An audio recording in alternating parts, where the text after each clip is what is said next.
Radio Free Skaro!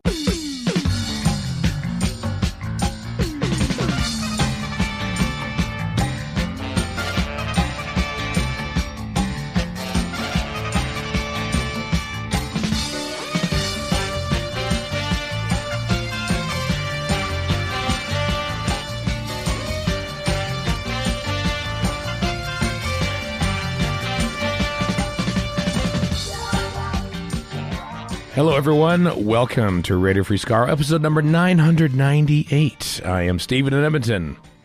Warren in Edmonton. And Chris in Edmonton. One last time for Warren in Edmonton. How about that? Because you're flying home. I leave tomorrow. Tomorrow being Saturday the 1st, which is why we're recording this on Friday, January 31st. The anniversary of the last day of recording Let It Be, or Get Back, depending on your point of view. I remember that just from the Peter Jackson documentary. So happy anniversary to those Beatles fans celebrating. Never heard of him. You don't know your name half the week, but you know that. That's true. Yeah, I know. Well, this week I'm a cross between me and Will Arnett, based on how I'm going to have to speak because my voice is still recovering. Cheers to everyone who gave me well wishes, including one person who says, "You're allowed to take a week off, Stephen." And in retrospect, yeah, I probably should have just done that. But but you never have, and I don't think you ever will. Oh, that's the thing. That's the thing. I sort of. Yeah, he has. Yeah, I have once or twice. Yeah, Have you? Yeah, I have. Yeah. Yeah, I just remember the sort of- time that you podcasted from the airport half asleep because it had to be done. And for some reason, Chris and I weren't available. because it was like 2 a.m. and our plane got turned around. Minneapolis, I think. Yeah, Right. Yeah, sleeping on the floor of Minneapolis St. Paul Airport. Yeah, And yet you still delivered. we still did an episode. I seem to remember one episode you took off, you were like RVing through the States or some such. I think it was something like that. I think it was.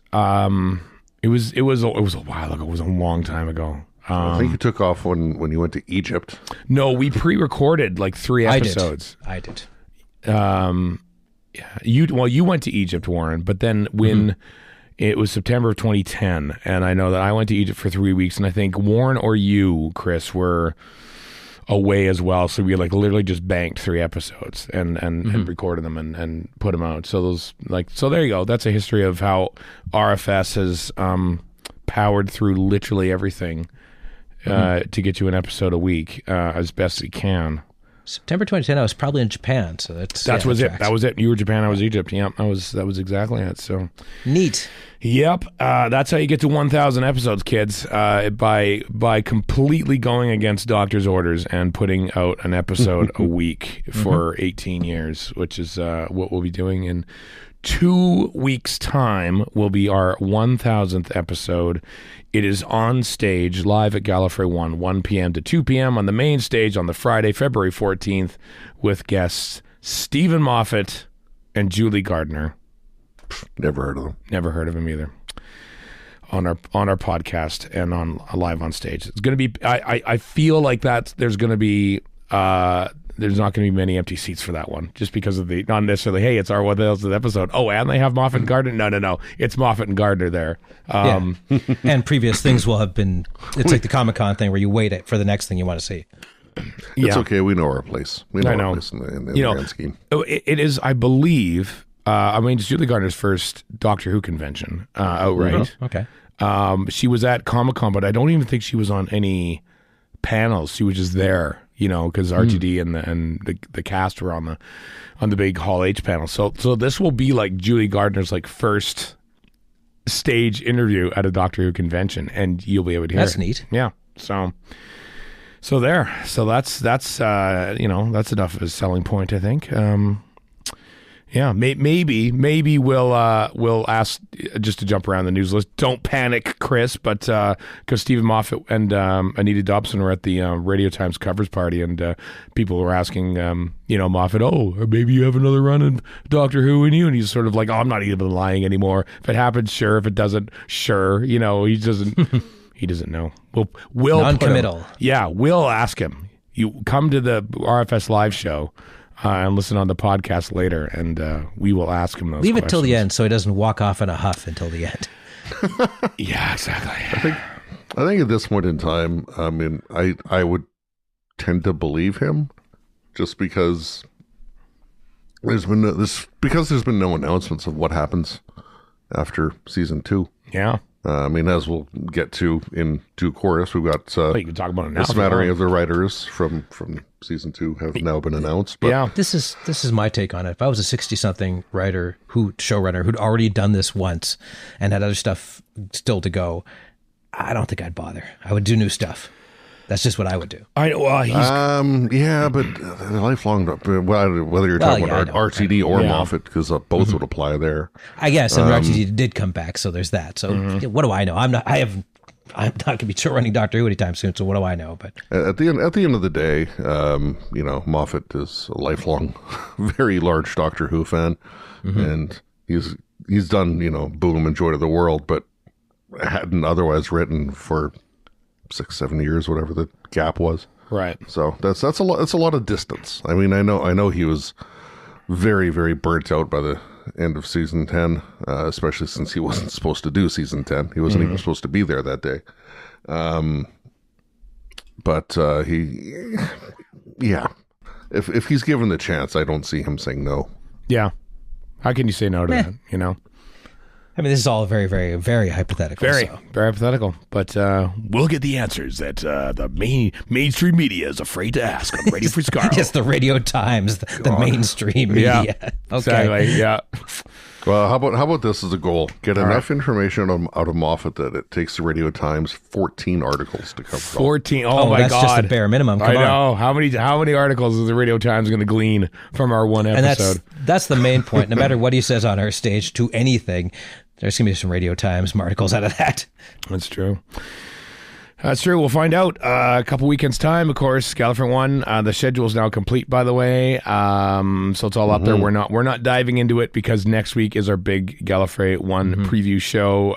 But suffice it to say, our main focus is obviously the live show, which is episode 1000 on the main stage on the Friday. So, but more about for next week. Some galley notes to cover off. There's a couple links in the show notes about updates that have come out over the past week. One of which was to say that the schedule is now done, as you said. But a couple of things I just want to throw out there as a side thing. Number one, there will probably be a small number of rooms available to Conrate last minute. So there's go to the Gallifrey One website. There's a hotel lottery.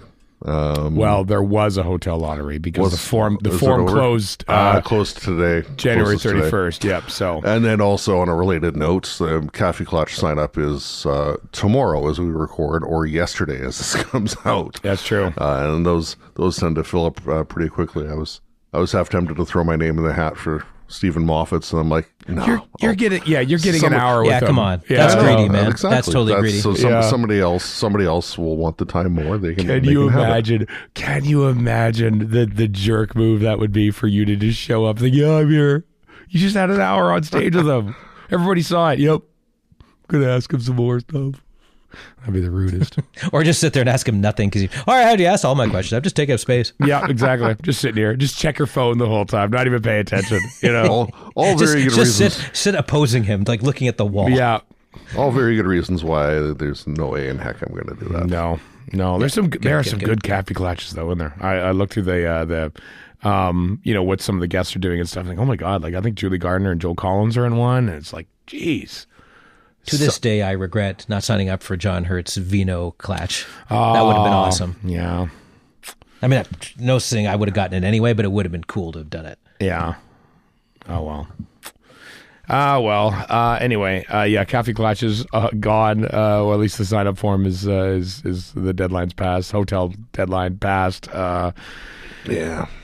But anyway, also too bad that Steve Roberts won't be there. Sadly, he and Sue have had to pull out at a late stage of Gallifrey One. So it's a shame. Steve Roberts was going to be there for the first time in years, and so it would have been fun to harangue him about missing episodes. That was fun for who? Yeah, fun for who, Stephen? Well, it was a tradition there for the longest time. I know. Yeah, but alas, anyway. Next week, as I say, full Gallifrey One preview for all of you flying down, and for all of you not. Well, I'm sorry, we're just gonna give you FOMO for the whole week, but it'll be a good time. We alluded to it. It was announced Monday of last week, so now this feels like it's the oldest news around. But the additional writers for season 2 of television's Doctor Who have been announced. That being Juno Dawson, Inua Ellams, Pete McTighe, and Sharma Angel Walfall. Of course, Juno Dawson wrote Redacted, the Doctor Who podcast. Pete McTighe has written. Pete McTighe officially enters the Miniscope, which is the only reason he did this, I'm sure. Yeah. Inua Ellams, interestingly enough, not to bear, because I don't have anything interesting to say about Sharma Angel Walfall, so I'll mention her. I'm not sure what other work she's done, but Inua Ellams was in Chris Chibnall's writers room. He mentioned them. That's cool. In his interview with us on Radio Free Skaro. It was actually in there. Yeah. I think we just Also, sort of, like, we didn't know the names of the writers. Like, I know Vinay Patel was there and Inua Ellams was there. But so he has some history with Doctor Who, even though he hasn't really written for it properly before. Also, in his publicity photo they included, he has one dope-ass hat. Very nice. It's a fine looking hat. It's like a sailor hat with pins on it. It's really good. And a horsey. Got a horse on it too. Yeah. Maybe the horsey's just a pin. Yeah, he's an MBE too, by the way. MBE, member of the British Empire, is Inua Ellams. That's right. So, yeah. And then I like how it mentions how he's been a Doctor Who fan since he was a child in Nigeria. So I got to assume he's seen Enemy or Web of Fear episode 3. Yes, obviously, and has missing episodes that he's hoarding. That's got to right now. That's got to be it. He was born in 1984 in Nigeria, which is the same year that the War Machines and the Web Planet came back from there. So. There's not an destiny. insanely populous place to begin with. No, God, no. It's a tiny country, Nigeria, with like maybe 18 people that live there. I mean, it's they all know about the missing episodes. They all do. It's on their flag. Because it's the most important thing you got to worry about in Nigeria is another country's missing episodes from some sci-fi show. 100%. Clearly top of mind for everybody. Not their own culture whatsoever. Yeah. It's the first 7 questions on the citizenship exam. Yep. Which explains why there's 18 people there, because they all said, I'm not immigrating to this country. This is stupid. Yeah. I'm going to the next one over. Nigeria is, of course, one of the fastest growing nations on Earth. So, yeah. But you don't need me to tell you that. Anyway, Doctor Who, there you go. So new writers along with Russell D. Davies as well. Now, we don't know how many. I assume that these people are each writing one episode a piece, maybe, and RTD is handling the other 4, or are there co-writing? I don't. It doesn't really go into details like that. I don't know. I've seen things here and there about who's writing what and how many episodes and whatever. And right. I don't think I want to say it's not one each, but I don't know. Like anything I've seen is all may as well be conjecture at this stage, because until it's officially confirmed, who knows what information out there is actual. True. Yeah. Exactly. Yeah. No. I've seen I think it came from Reddit or something like that. Here's a list of all the episodes and some of the titles and the writers and stuff. And I think they actually got the writers right. I think I saw it about a week or 2 ago. Here are the writers. Pete McTighe, I know, who was leaked, for lack of a better word. Oh, quite some time ago. Yeah. Well, probably because he's writing most of War Between the Land and the Sea. So. Yes. So yeah, probably mentioned in the same breath. Yeah, so there's that. I just see for Sharma Angel Walfall, I just see that she was in the writing room for Noughts and Crosses, which still haven't seen. It's still on my list. I don't know what that is. What is that? It was written by, I'm going to probably get this wrong. I want to say it was Mallory Blackman. I want to say. Of course. That rings a bell. Yeah, Rosa. Yeah. We mentioned that last time when we talked about Mallory Blackman. Yeah, it was written by Mallory Blackman. So it was a novel series that was adapted to right. BBC 6-episode series. But anyway, yeah, it got some very positive words said about it at the time, and I just haven't gotten back to it. And it was 2020 when the TV series came out. So it might be on CBC Gem. I seem to recall ads for it, or I might be thinking of a different series, but That could be. It might be on CBC I Gem. do know that I think Dreamland, which she also wrote an episode for, starring Freema Agyeman, is on CBC Gem for what it's worth. Renegade Nell was the show that kept showing up on the. the one that Disney keeps throwing at me. You just watched Doctor Who. Would you like to watch Renegade Nell? And then Supercell on Netflix, of course, stars Tosin Cole. So, so there you go. Doctor Who connections across all of it. Renegade Nell. One of the more recent times I was in the UK, there was like advertising billboards and posters or whatever all over the place for Renegade Nell. Oh, really? Oh, wow. Well, she was in the writer's room for it, so I'm excited to see what energy these new people to Doctor Who will bring. Yes, new blood is always interesting. Always good for sure. Yeah, here's what I love about going to the UK. You see ads, billboards for books everywhere. At least compared to here. They are literate folk over there. Yeah, not here, Warren. Nope, we're dum-dums. Dum-dums. Yep. Anyway, that was also mentioned in Doctor Who Magazine 613, where Russell D Davies sort of mentioned that like the BBC, like the Bad Wolf Studio is like sitting dark right now because there's no Doctor Who being made, of course. But they will probably be shooting the bespoke promotional material for season 2 in there. Like the specially shot trailers. He mentions the "Do You Want to Come with Me" one from season 1 or series 1. Although I forget what adjective he used, but all the annoying or whatever EPKs that need to get done. Yep. All the stuff we clamor over and then get sick of about 2 weeks in because, oh, God, this again. We've seen enough of this. But listen, people making EPKs, that's hard work. Trust me on this. So don't call them stupid. Yeah. It's incredibly thankless as well. Yeah. Do that too, yeah. They got, okay, we're going to make a 45-second version, a minute version, a 30-second version, a 50-second version, a 5-second version, like all this sort of different versions and in different languages, and in this, it's just like it's assistant editors take a lot of crap. Oh boy, yeah. One thing I hadn't seen anywhere else, I don't know how I missed this, but apparently as of yesterday, there was announced the Doctor Who Chronicles issue 10. In 1970 is coming out February 13th. What timing, given that the season 7 set is coming out on March the 3rd in the UK. They got the BFI screening for Spearhead coming up soon. Maybe even this weekend. Maybe already happened. Who knows? And then there's also in DWM 613, there's a big profile on all 4 stories on there as a preview for the set. I'm getting FOMO from that because there still is no release date or pre-order link at all in North America for season 7. This one I've been looking forward to for a long time. So I got to make do. Got to make do with special Doctor Who magazine issues, I guess, for now. Rabbits. Oh well. Rabbits indeed. Yeah, I'm sure. Don't be surprised if we do an episode about it on this podcast because we love the collection Blu-rays. It's probably one of the biggest reasons for our existence right now because we love chronicling them. And even though we don't get season 7 yet, I think we're probably going to do something about it because I want to hear all about it from the people who made it. So that's in the works. Just so you know. People haven't been emailed, but they know they will be. They know they will be. They know. Yeah. Well, to see that email from the Shapansky guy again, and just right into the bin. Just straight into the spam folder. Yeah. Listen, my voice is starting to deteriorate. Does anybody want to talk about the Doctor Who charity auction? What kind of stuff you want to buy there? Who wants to lay that? Warren, tell us about the Doctor Who charity auction for I gotta children click the link in need. for it. Yeah, the link has to load. There's all sorts of things I have to do here. All right, yeah, I know. All right, well, actually, though, I will tell you, I saw this earlier, and there was a picture of a Cyberman who looked not 100% unlike Handles. Oh. So you best believe I control F'd like mad to go all the way down the list for Cyberman stuff to see if it was Handles. And if it was Handles, was I going to bankrupt myself? Turns out Matt Smith actually owns a Handles prop, so never mind.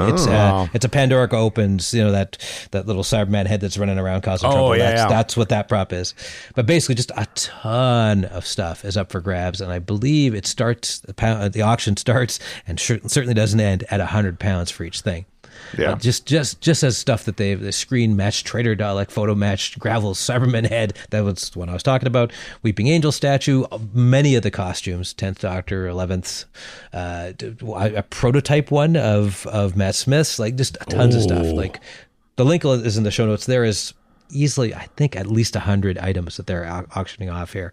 So tons of it, really cool stuff. I can't even look at it because I'm like, I don't want to spend any of this money. There's just no way in hell. And if I can't get handles, I don't care. You're unemployed. You can't buy this, yeah. Yeah. But if handles is up for grabs, let me tell you, listen here, Matt Smith. I'm sure you're not getting paid enough by House of the Dragon. You need to sell off handles to a guy like me. You'll go into hawk for it. Over 150 lots, it says. Pre-registration started on January 28th. And the auction itself opens February 11th until the 25th. On the prop store website. So, yeah, it's there's lots of stuff. Like, there's no Ninth Doctor stuff, but 10th, 11th, 12th, 13th for costumes and outfits. That's pretty cool. Because Christopher Eccleston burned it all after he was done. That's it. You can't have it back. I'm burning it, he said. Let's all get drunk in the lobby at Gallifrey One and just open up that auction website and let's just pool all of our money together and just buy stuff. That is for many reasons a terrible idea. We'll just get the whole lobby going. Listen, chip in £5. We're going to buy this. You got it? Okay, we're going to buy it. Have it shipped to here right now. Do you really want a bunch of nerds fighting in the lobby over these items? That's not going to go well. That's probably not. Yeah, it's all for good cause though. Children in need. Just saying. Hey, let's talk about some Big Finish stuff before. Oh, but Moonbase Part 4 commentary, by the way, the epic conclusion of that story is our feature item for this week. But the Fugitive Doctor first full set of Joe Martin as a Fugitive Doctor is out now from Big Finish. 3 stories: Fast Times by Robert Valentine, The Legend of Baba Yaga, I Want to Say Baby Yoda by Roshana Patel, and why can't it be both? Why not both? The Dimension of Lost Things by Lisa McMullen, all part of the first 3-story set called Most Wanted. What I love about, this is us analyzing the covers now, but I love that the cover looks like what Lee Binding would do for the Joe Martin collection if it was coming out on Blu-ray. It's totally that kind of feel to it. But with a younger Joe Martin for some reason, and Ellis Creed of Borg Queen fame and probably a few other things. You betcha. As a Time Lord operative out to get her. And Daleks, which are contractually obligated. Yeah. And apparently Jacqueline King as Baba Yaga. That's true. Yeah. Jacqueline King, of course, Sylvia Noble from TV's Doctor Who. So, and a lovely person, by the way. A lovely person. I interviewed her last year. She was great. So there you go. So that is out now from Big Finish. So some stuff to come. There's a new Paternoster Gang, Trespassers 4, Last Stand, with Paul McGann's in there too, by the way. I just want to point that out. Strax looking a little rough on the cover here. Oh, a little bit, yeah. It's interesting to have to look at the cover art and see Paul McGann listed 4th. I know. Yeah, just kind of off in the background. You kind of miss him. Yeah. He gets an and Paul McGann, and the Geth there too, or the Gelth. Is it Gelth or Geth? From Geth, I think. From Unquiet Dead there on the other side. So So there you go. That's coming March. As opposed to the Geth and Jones from Blue Peter and Totally Doctor Who. Wow, that's a deep cut, man. Very deep cut. Apparently he's doing BBC Morning Show. I had to look up something about that the other day. Oh, really? So Geth and Jones, annoyingly, is in my brain this week. Oh. I would be annoyed if that was in my brain. Yeah. Very sorry about that, Chris. Let's overanalyze Susan's War, Grandfather Time, which has, of course, Carol Ann Ford on there. She stars in it. And Jonathan Carley, who appears in the guise of young John Hurt. And again, Daleks and TARDISes. Which hey, you're missing the most important part, which is the Star Trek, the motion picture prism effects around the. I guess, and also 6th Doctor prism effects too. I suppose. Is it more 6? Yeah, is it 6th Doctor or is it? What do you think, Warren? Well, the one member berry that I loved in Discovery was when they went into the future and the same prism-y effect from motion picture was happening to them. I'm like, okay, you won me momentarily. You won me over Discovery with this. I would have rather pander. I would have rather just watch Star Trek: The Motion Picture. Well, yes, I know you would have. Yeah, still, we'll just do that. But there's no Alex Kurtzman in that. How can you manage? You got to have your Kurtzman Star Quite Trek. well, it turns out. Yeah, pretty quite well, actually. Section 31, not mentioned till now, and we won't mention it again. Wow, it's getting savaged. What else do we want to overanalyze? How about there's no cover, but two Torchwood Titles stories are good. for Titles are 2025. Inseparable by Helen Marshall and Malcolm Devlin. That's coming out this month, February, and then Rictus by James Goss coming out next month. Looks like Tracy Ann Oberon's getting married to Cliff Lawton from A Weevil? Big Finish, from The Thick of It. That's who the actor is. So not a Weevil then, okay. Kind of looks like Russell Crowe, that guy. Timothy Bentinck is he's an actor, obviously, but he was in The Thick of It as Cliff. But he was also the body double for Tom Baker in Shada when they animated it. Yep. So there you go. There's your trivia for Timothy Bentinck, and then a smiling Zygon by the looks of it. Happy about A smile something. gun, if you will. Yeah. Co-starring Fenella Woolgar as Princess Beatrice, You Queen remember her. Victoria's youngest daughter and the inheritor of Torchwood. What? You remember Fenella Nito Woodcock? Keene. She played Agatha Christie in The Unicorn and the Wasp. So there. How about that? Is that it? Is that the last Big Finish thing? I believe so, yes. That's the last Big Finish thing. Well, how about that? I want to point out one thing. This weekend it's my birthday, but that means also that it's the anniversary of The Ark in Space Part 2, which is the highest rated episode of the classic series. It hit number 5 in the weekly rankings that week. I also want to point out that a year before that, this is shocking when I think about this. So, Tom Baker is an out of work actor on February 1st, 1974. He sends a letter to his old friend. What's his name? I don't know. I can't remember his name now. I just forgot it. Anyway, he's the head of the BBC. I can't remember his name now, and I've lost my train of thought. But on February 5th. That guy forwards that to Barry Letts and Terrence Dix because they're looking for a new actor for the Fourth Doctor. They says, hey, he's in that new movie, 7 Voyages of Sinbad or something like that. They go to see it on February 6th. February 7th, they say, Tom Baker, you're a new Doctor. February 15th, he's announced to the role. 2 weeks from sending a letter, I'm out of work, to announce as the Fourth Doctor. I'm just astounded by how quick that is. So, and that all happened 51 years ago this week. So... happy anniversary, the casting of Tom Baker. Incredible. Yeah. Just wanted to bark that out as the last thing before we get on to our classic series commentary for the Moonbase Part 4. Are the microphones wired in? All round the condenser, most merciful. We're looking forward to excellent duodecaphonic sound. This is the moment when I get a real feeling of job satisfaction. Time for the classic series commentary conclusion of the Moonbase Part 4, or if you will, Episode 4, because that's what it shows up on screen. The pictures actually move because the episode exists. So how about that? Shouldn't this be a bit of fun? I know. It's crazy. It's crazy. So I assume you've got all your legally purchased DVDs and Blu-rays ready to go. Then here we go. The Moonbase, Episode 4 in 3, 2, 1, play. There we go. This, of course, is the one they shot the first 3 episodes in Riverside Studios, and then let's go back to Lime Grove just for fun for Part 4. And fun, yes. I'm sure everybody goes to Lime Grove for fun. and the audio facilities there, the same type of studio talkback that prompted them to do a complete remount of an episode of the Daleks back in 1963, forced them to consider that for this.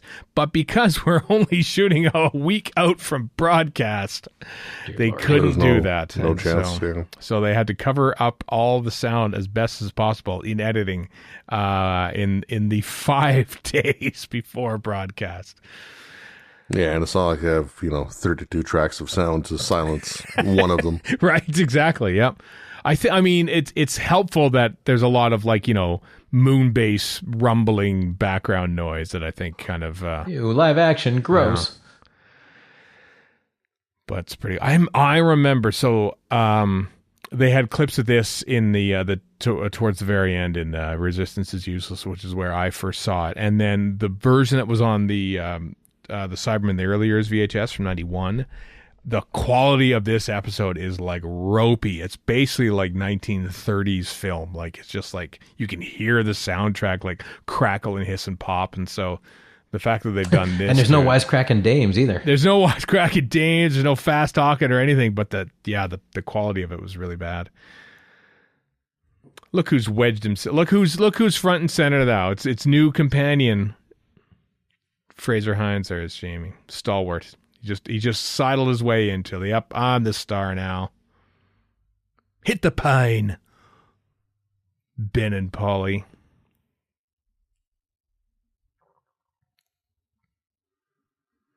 You can see Ben's shirt.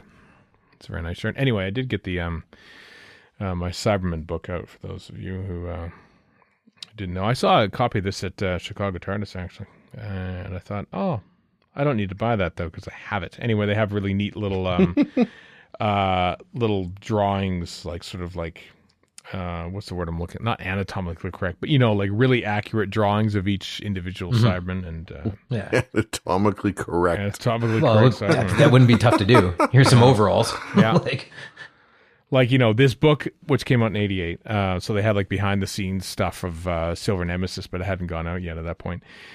And, it was the first time I had ever seen anything of the 10th Planet Cyberman, I think, maybe apart from that brief clip that was on, it was on a BBC show from 82 that they used a clip of during one of those NJN. I had never even heard them say that. Of course, Toon didn't exist at the time. No, it's the 10th Planet, them going through the snow. So it was on film, but I didn't see much of them. It was really fascinating. So, yeah, Cyberman book. No, the David Banks voices are my favorite, but those buzzy ones are pretty damn cool. They're really cool. I know. And they basically changed it up for Wheel in Space. They thought, oh, we can do it better. And then the vocal thing, it craps out like halfway through production of that whole story, and they have to change the way they do the voices and halfway Revenge, through a story. It just sounds like they're talking out of the helmets, which they are. Well, technically would be more accurate when you get right down to it. Yeah. But in Revenge, they're trying to do Shakespeare.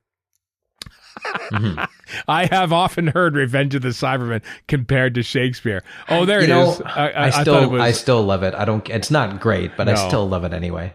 I mentioned last week about how see the lighting effect there. I thought it was like just like oil paintings, but no, it was just like no, it's like you can get that as a light at Canadian Tire now. I had a light similar to that, I think, when I was a kid. Little did I know I had a screen accurate prop from the Moonbase. Just had to turn it sideways and you'd be good.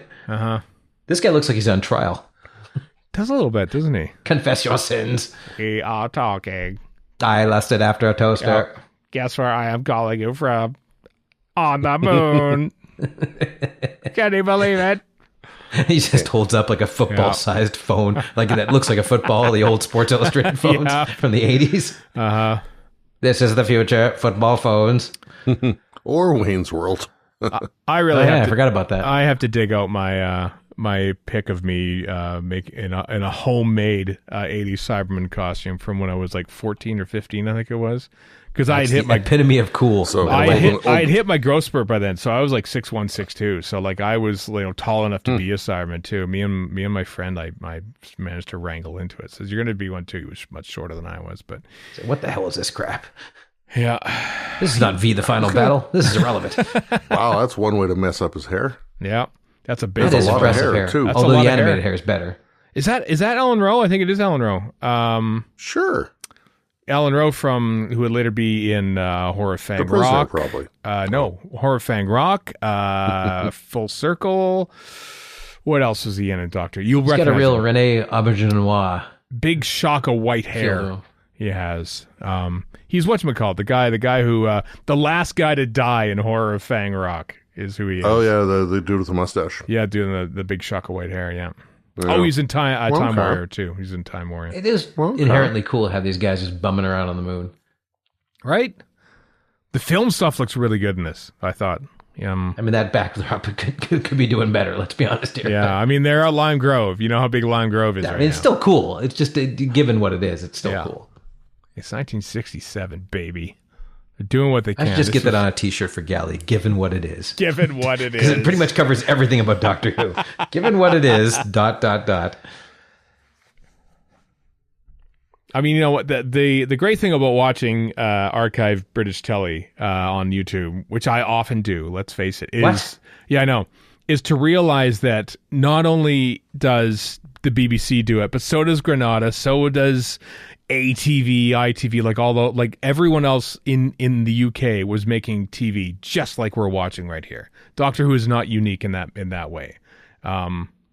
And that was the way they made it, and they thought like that all film series were kind of tawdry, like, oh, they're making it all in film and it looks slick and all this, but the performances are what make a TV thing, because it was sort of like born of theater, Part of that is it was American TV was born of radio, right? Exactly. And it was also in a different place than all the plays were, right? Yeah. All the plays were in New York, and all the TV and radio production back in the old days. Well, some of the radio production is in New York as well, but you get where I'm going with this. Yeah, right? yeah. They just had a different, in fact, having guys come in for Scorsese movies and all that in the 70s, that was a whole influx of 70s of New York actors, and that hadn't really happened beforehand. So they just had different ways of looking at this. Whereas if you're in England, it's silly not to draw on this huge theater resource that you've got right in front of you, and radio too, right? So Yeah. But that was more probably influenced by theater as well. Puts his hat on the wrong way here at some point, but that's a fun hat. Going far this way, wait. I'm not sure what robot is telling that. He just puts it on. He puts it on backwards right there. Oops. Oh well, it still works. That looks like one of those weird hat. Yeah. UV masks that they advertise now, which are creepy as hell. I can't believe nobody's made a horror film out of those. Looks like a mattress topper. Mm-hmm. Oh, there's Doctor Who. He's in this too. Oh. Yes, yeah. What a novelty. He's not on vacation at all, this story. No, when is Troughton's first? Oh, have a coffee there. Jamie is just front and center. Like, even already, like, the directorial choices are going, put Jamie in front. This isn't a Russell Tovey situation, is it? Where it's like, oh, that pretty young man. No, it isn't. I think in his And then on top of that, Jamie's drinking coffee, so he's moving, so your eye is drawn to him. Yeah. God, that's just Also, like Steve McQueen in The Magnificent Seven, like taking off his hat and stuff whenever Yul is speaking, just to upstage him a little bit. Coffee was in the British Isles around when Jamie was a Highlander, but I don't know if it was in the Highlands. Like, it was for the intellectuals at coffee houses, not for Or Okay. the rich. him, a farmer or whatever he was. All right, I have a question, then, Warren. What about moon bases? Were they around in 18th century Scotland? No, but I'm too? just saying, if Jamie should be having like a caffeine high right about now because I he's never see. had coffee before. Is what Well, my point he's is. also never been on the damn moon either, so I feel like Well, then that's a lot. That's a lot for is his coming at him. A lot's for coming his at him 17th right century now. brain. He's Listen, taking it in okay. He got a lot of experience in the Underwater Menace. There's a lot of stuff you just didn't see. That's true. a lot of drugged out stuff. Fish people, water. I'm just saying, if I was a guy from the 1700s and somebody Zaroff. A put me on the moon and B gave me coffee, I'd be bouncing off the walls for a bunch of different reasons. So two things are really he making me wouldn't- bounce around right now. And you not in the order that you think. One, No. it's the moon, but mostly it's this It's the coffee. coffee. What is in this? Well, even just caffeine in general must have been a foreign thing. Yeah, like it was in coffee houses, but that was like the elites who got it, right? Because it was a I mean, foreign the thing- thing that came into the country. Yeah. Because think of things that caffeine is in, like, say, chocolate, for example. I mean, how much chocolate would a Jacobite have access to? Probably not much. 17 whatever. That's my whole point. Yeah. Yeah. Yeah. Although maybe he's been binging in the TARDIS food machine. Who knows? Could be it. Well, I mean, You talked about Rene Aubergenois earlier, so it looks like Benson is the bad guy here. Can we name any other soap characters in this somehow? This is what's his name? I can't remember his name anymore. I don't remember anybody's name. I never watched the show. There's No, I Jody. don't There was No. The guy, the older guy, Richard somebody. Oh, Benjamin? Is his real name? No, not Maybe not Richard. Richard Yeah, Benjamin. It's a I know similar what you name, mean. the God, one who later did Empty Nest. Yeah. Guy That's who right, reminds yeah. me of Sam the Eagle on the Muppets. Yes, and he was brilliant in Soap. Soap was actually a brilliant show. I mean, I haven't watched it in decades. It may have aged very poorly, but I remember at the time being impressed with it. There's Victor Pemberton again, everybody. Doctor Who writer. All right. Who would go on to be the script editor for Tomb of the Cybermen only. Kind of jacked for a writer, I know. i.e. not a weasel. In this production block. as a writer. Yeah. And they said, wow, you're really great at script editing, Victor Pemberton. I want to write. go to hell. So he left Doctor Who. You know, these are good space doors, but they're completely impractical. They are a little What's bit. the point of this? Yeah, I know. Like, who's shaped like that?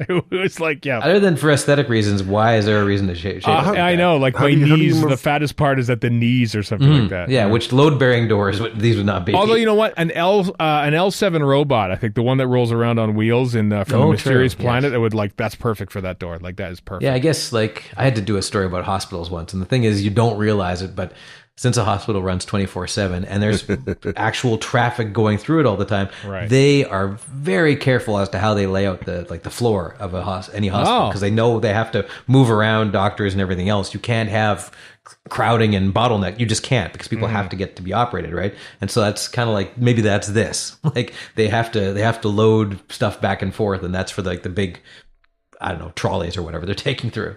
I'm just doing the job for these guys Right. here. Yeah. We got Sam Beckett there doing some sabotage. Sam Beckett sabotage. Is he one of the Beastie Boys? I don't know what's going on here. Isn't that Quantum Leap? Or Samuel Beckett, the writer from 1600 or whatever it The was? playwright, yeah. Oh, I always got Sam Beckett from Quantum Leap mixed up with him too. So You did not. It was a book. You wouldn't get that mixed up with anything. I mean, whenever someone says Samuel Beckett, it's like from Quantum, like Scott Bakula. No, Okay, you that you would mix up, yes. poltroon. You're the poltroon. Resistance is useless. He said it. He said the line. Had to read Waiting for Godot in grade 11 for English class, featuring only Warren will get this. Our fun English teacher named after a musical instrument. Yes. Yes, I do get that. And wow, that was so. I just did not like that. Mr. Flute. I've tried reading stuff that I didn't like in my high school days with varying accounts. I'm like, okay, this is actually better than I give it credit for. It turns out I was 15 and stupid. So, or just 15, because stupid is implied. Lazy. That too. I was Yeah, definitely absolutely. lazy in high school. Uh-oh. They've punctured the dome. This is when it gets fun. This is where this story This gets is all fun. All the What I Star love Trek. See, this is where Star Trek got us bad acting from, right here. But what I love is that she's holding on for dear life and nobody else is. No. Like, they're all just running normally. We cut to Ealing here. Here we go. Oh, there's a fan in this guy's hair, so I guess there is a problem. We're on film. We're on film here. Help. Hobson and the French guy are on film. Like the vacuum between this and like, there's no way that would have been a lot more of a breeze than we're seeing here. You know what? I remember seeing somewhere, maybe it was even on the DVD, that the science of this isn't as far flung as maybe you really? would think. Okay. Maybe like that's dumb. Don't. that's do that. realistic. No, Don't- that wouldn't have held at all. Don't assume Have that we- your coat's gonna stop a thing. But Well, how else do you stop the gremlin on the wing? I mean, I want to say that this scene is directly referenced in Kill the Moon. I think Peter Harness writes in a scene where they basically put a tray up on the wall on the moon as well. That would not surprise me I at think all. it's based on this, and apparently that would work. Because it's just equal pressure. Why would you have on and off for oxygen? Just keep that on all the time. I just feel like it's Don't kind of have an vital, off isn't switch it? for the That is oxygen. kind of vital, isn't it? Yeah. Unless there's a fire happening or something. I that's can't see any true. reason. he's got to shut it off for 8 hours a day while they sleep. Giant button that says on, off. Do you want the oxygen on or off? Well, glad you asked me, but Oxygen or office? oxygen.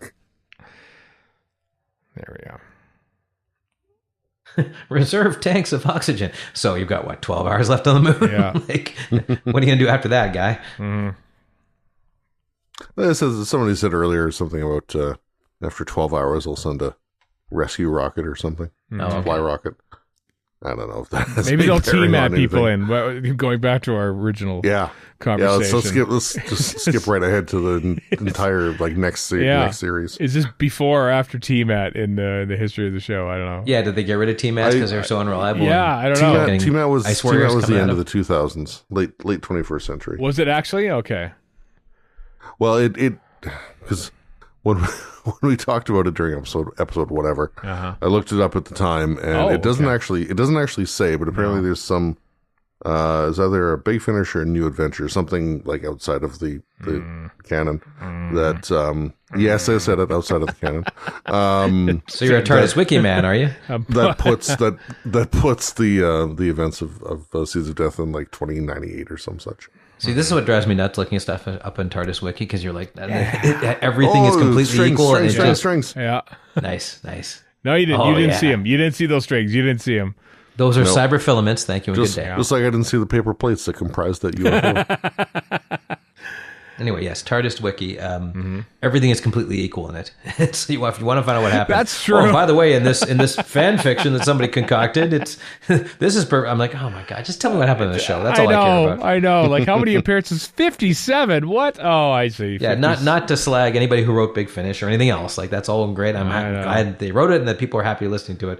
But I just kind of, Yourself included. note it. Yeah. Yeah, exactly. Note things. It should be color coded. It really should be color coded or separated. Damn it. When is the Seeds of Death take place.com? That's the website I want to see. Time to register that before somebody beats you to the punch. That's a real Abe Vigoda is dead.com kind of a deal, which he is now. So I don't. I'm looking up on TARDIS Wiki, and I don't. See what have you done? Well, not find out when the Seeds of Death takes place. That's what. Oh, look at that! Look at this those is lasers! awesome. Look at those lasers! I love it. That is awesome for 1960s Doctor Who. That's like a moving laser, and that's not just It's good. Good times. That's Well, good. it's the same shot over and over again, but no. Maybe it was, but Buck Rogers style. I love his. Nope. speaking that of ain't old gonna Battlestar work. Galactica, Yeah. Uh-oh. negative. It just impacted on the surface. I get it. Star Wars.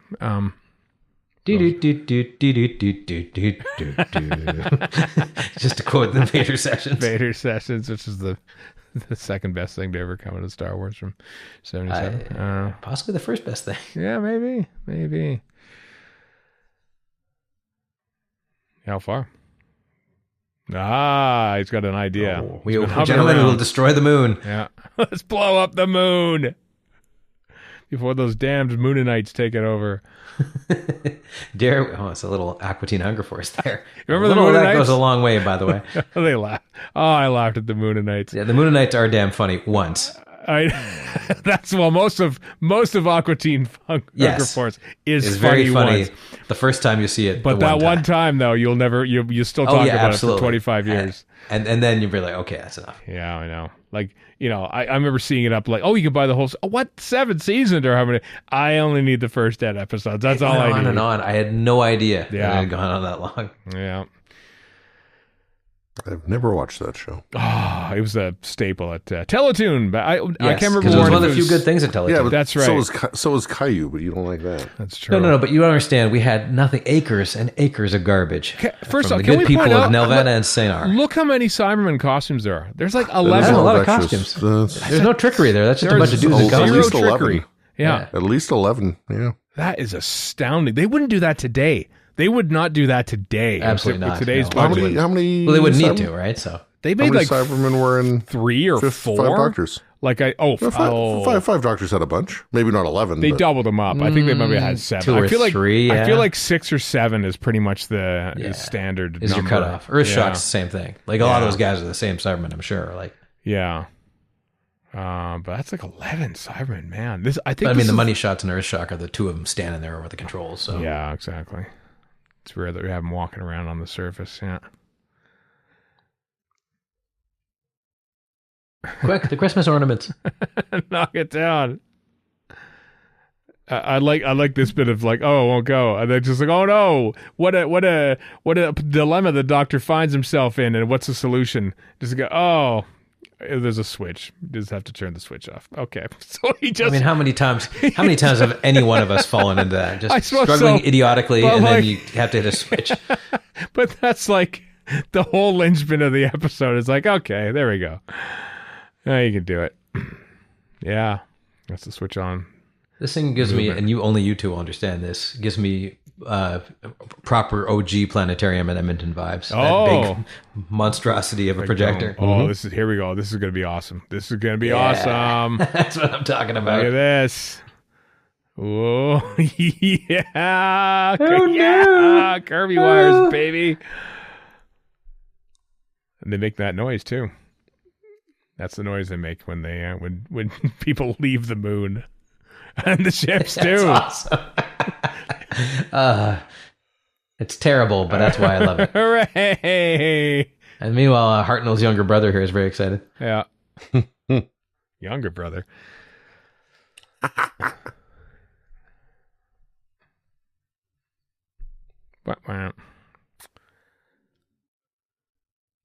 Is this? Oh, Order is this a fresh batch of these ridiculous T-shirts. Mm-hmm. They're probably just like what, gray or something like that. Oh, probably. Is this the start of Doctor Who? Like Troughton always sort of like zips out, kind of like the Lone Ranger, you know,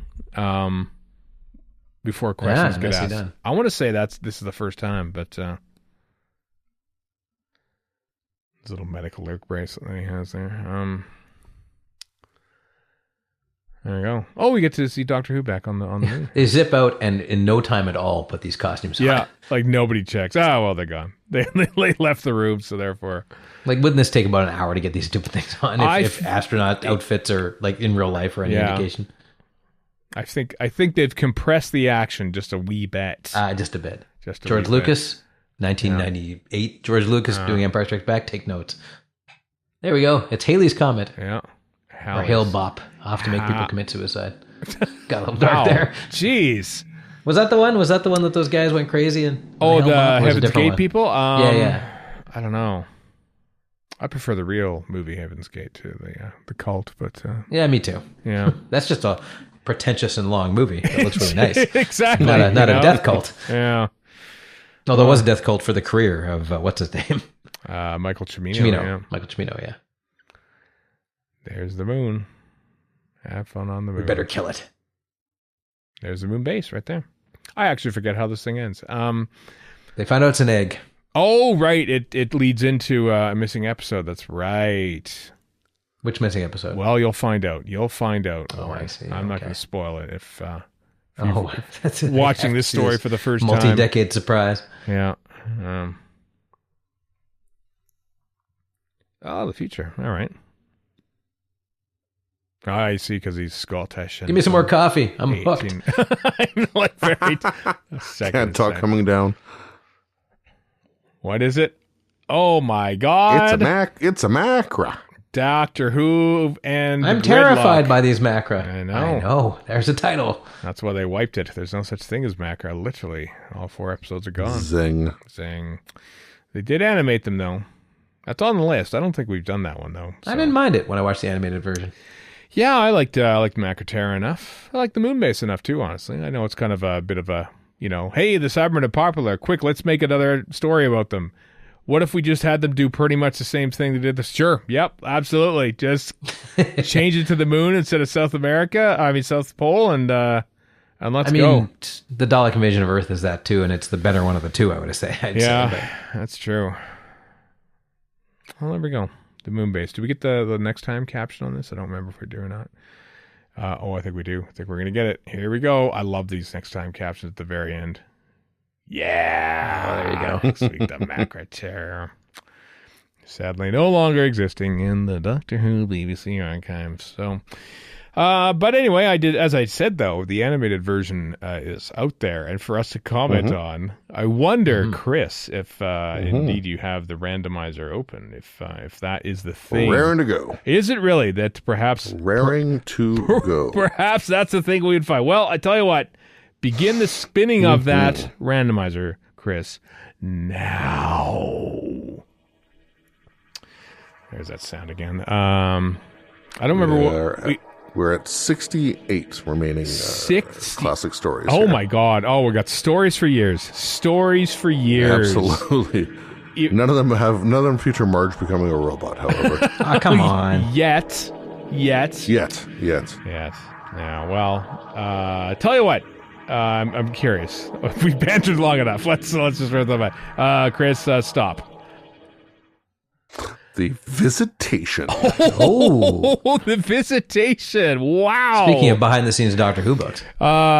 Can confirm that The Visitation, maybe this is the case for you, Chris. I don't think it was for you, Warren. The Visitation is one of the few Doctor Who stories that I've been to the filming location No, I have not. Andrew Smith took us on a brief tour because, of course, they shot that around close to Black Park, around where they shot Full Circle. So, Full Circle, yeah. So I've been to a couple of the random meadow locations where they shot The Visitation back in 81. We're in a Black Park. I haven't been a Little Hodcombe or whatever. Oh, looking forward to that. Looking forward to some Peter Davis and Doctor Who, Adric, the Great Plague. I'm thinking of The Awakening, not The Visitation. I don't know Demons. You're talking about the demons. My question is, was the holographic wall there? No. I've been to Aldburn. I said Little Hodcombe. Sorry. Yeah, Little Hodcombe's the Awakening. Yeah. Well, yeah. I got them mixed up somehow. Well, maybe we'll. But hey, John Savinant in this one. Yeah, so good. So good. One shot. I love it. The Visitation. You can smell the cigarette smoke in the one episode. Yeah, that's true. Eric Sayward's first sojourn into Doctor Who, and certainly not his last. So. All that and more to look forward to in the next classic series commentary, The Visitation from season 19. Looking forward to it. All right, that's it for this episode, everyone. Until next time, I am Stephen in Edmonton. Warren in Vancouver. And Chris in Edmonton. So long for now.